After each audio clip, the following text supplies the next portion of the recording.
Hi guys, welcome back to my channel. It's your girl Praise Uche and you're watching Praise Uche TV. Yes, so if you're seeing my face for the first time, you're welcome.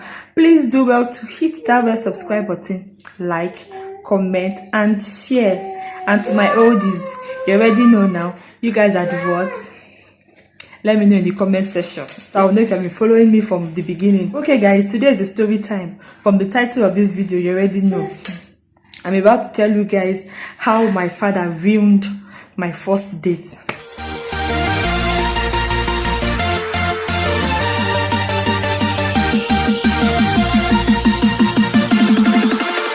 When we were in secondary school, my father will always tell us that no phone. We didn't have phone in secondary school, so we'll be like no phone until after secondary school. After secondary school, you can now have phone. Then now at liberty to do whatever you want to do.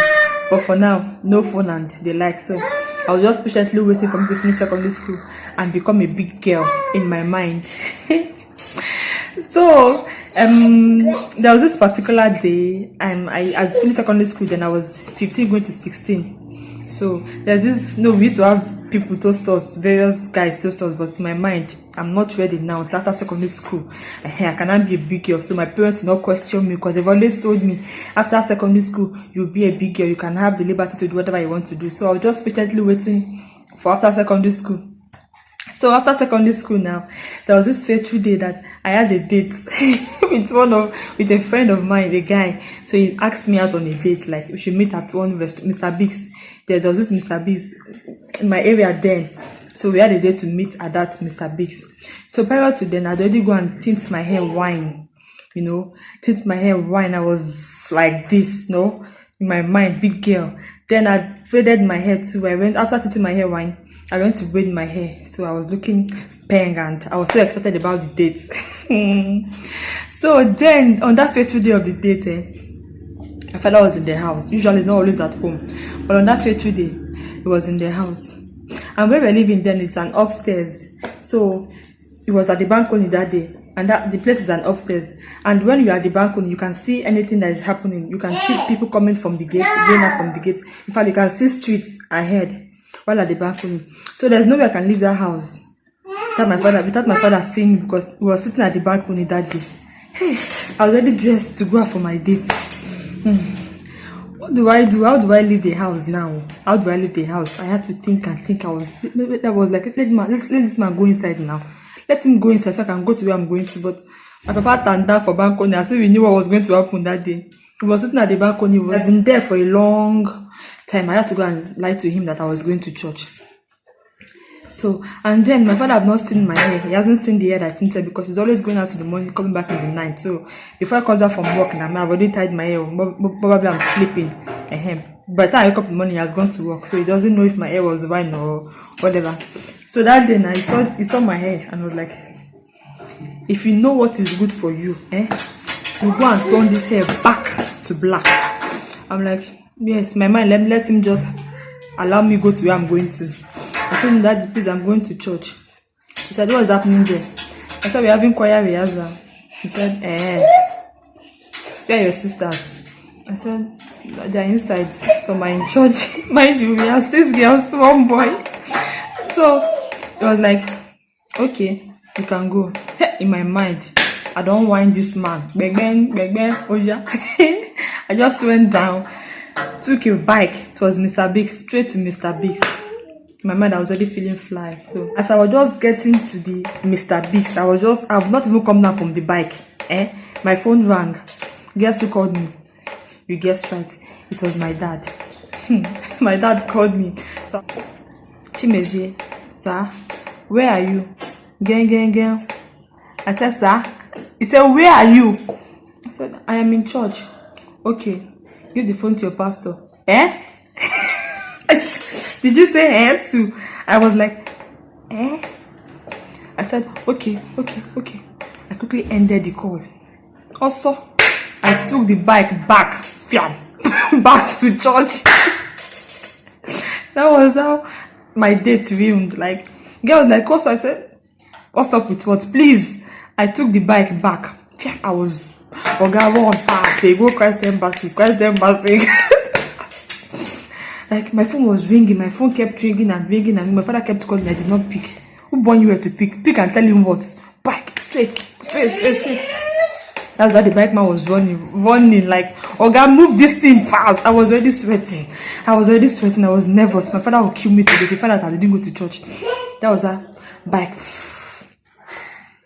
We got to church. Guys, guess what? As I was coming down from the bike, guess who I saw at my back? My daddy. It sounds funny now, eh?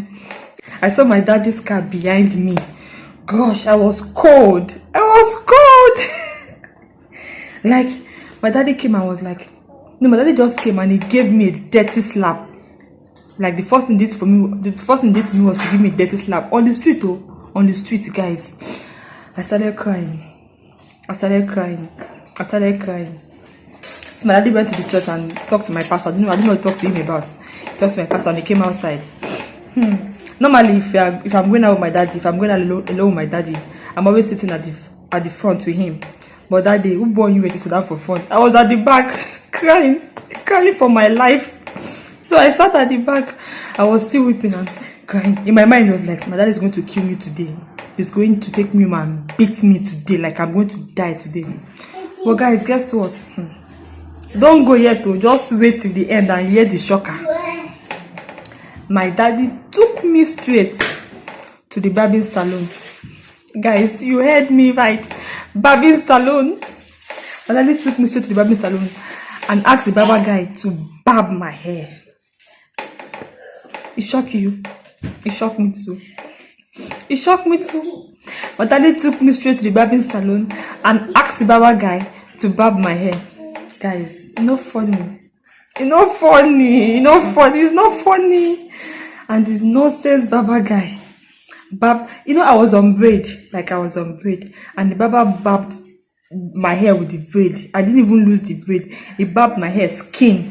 Like, I looked like a widow. Guys, I looked like a widow. I was on skin. Gosh, I just tinted my hair. My skull was now shining wine. It's not funny. My skull was now shining wine. God. I cried. And do you know what even got me angry the most? The nonsense barber guy. My father bought me and it was in my area. They know me. Gosh, big girl, don't spoil. This now falling hand now. My papa fall my hand. The nonsense barber guy was now telling me that, should I give you sheep? I'm like, how was I? Replied the guy. He's like, shape me. I started crying the more. Guys, you would think that is where it ended. It did not end there. I was after barbing my hair now. I was already feeling bad. I was feeling remorseful for what happened. But now, my hair is gone now. Big girl, don't spoil. I was waiting for him to pay now. Let's go. My father gave me the shocker of my life. It was like, I was waiting for him now. To pay the bike man to pay the barber guy so that we can enter the car and start taking me back home. Guess what my father said to me? And that place was in my area. It was like, will you check to the house? What? Check to the house. With this new area, I just pop. This is my skin. Everybody knows me in the area. How will I check to the house? Daddy, please. It was like, will you check home? Start checking to the house now.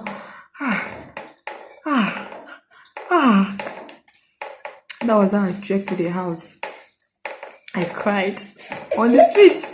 I created a scene.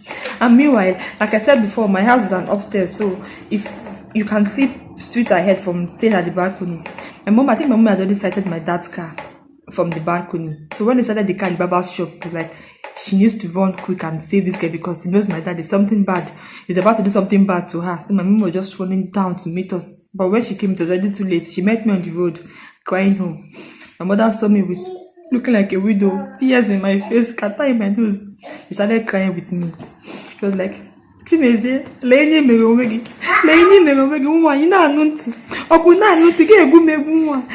look at what you've done to yourself. You don't listen. See now. She was just shouting and she was crying with me on the road. She was like, Mommy, I'm sorry. I'm sorry. Mommy, I'm sorry. I started crying and crying. She felt really bad because, gosh, big girl don't spoil. Date, I no go am. I no do. That was why I went to the house and I just went straight to my room. It was a dark period for me. Then my daddy collected my phone. He seized my phone, destroyed my SIM card, and seized my phone. Gosh. So I was just in a world of my own. I was in a lonely world.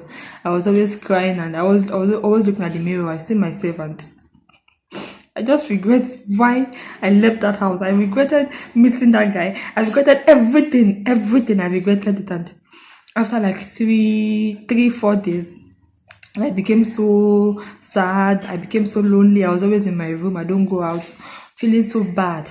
Then after like 3-4 days, my dad called me to his room. One night like that, my dad called me to his room and he was talking to me.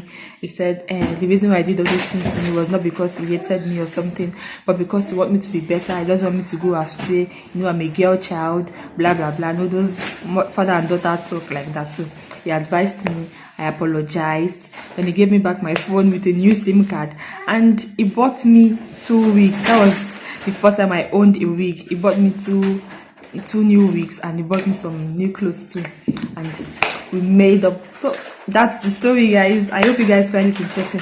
Now, what am I trying to draw out from my story? If you're a young person watching me or listening to me now, please always obey your parents, okay? They know the best for you. At that time, it might seem like they are too overprotective, they are too harsh, they are too wicked, so to say, but it might seem like they are too harsh. They don't want you to mingle, they don't want you to be like your friends and all of that. But no, they actually know the best for you. In the long run, believe me, you will thank them, you will appreciate them, just like I'm doing now. I can't thank my parents enough. Like, I can't thank them enough. I'm so proud of myself, of the one I've grown to be. I'm so proud, and all thanks to my parents. So guys, that's it. That is how my father viewed my day too. Okay, if you find this story interesting, if you find this video interesting, please do well to hit that red subscribe button, like, comment and share, and don't forget to turn on your bell so whenever I upload another interesting story like this, you will be the first to know. Ciao ciao. See you guys in my next video. Bye bye.